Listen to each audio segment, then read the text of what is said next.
చిన్న పిల్లాడు సముద్రంలో ఆడుకుంటూ ఆడుకుంటూ తెలియకుండానే సముద్రం అలలు వాడిని లోపలికి లాగేశాయి.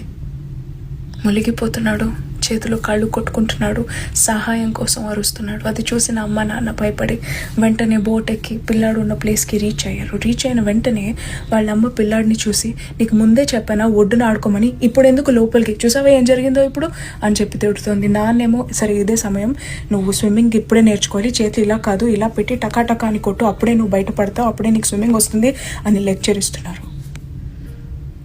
కానీ పిల్లాడికి ఏం వినిపించట్లేదు. వాడు డ్రౌనింగ్ సిచ్యువేషన్లో ఉన్నాడు, చావు బ్రతుకుల మధ్యలో. ఆ అమ్మ నాన్న మీద కోపం వస్తుంది కదా, బుద్ధి లేదా మీకు, ముందు చేయించి పిల్లాడిని పైకి లాగండి సేఫ్గా అని చెప్పాలని ఉంది కదా. లైఫ్లో మనం కూడా చాలాసార్లు మునిగిపోతూ ఉంటాం. కొన్నిసార్లు మన తప్పు ఉంటుంది, కొన్ని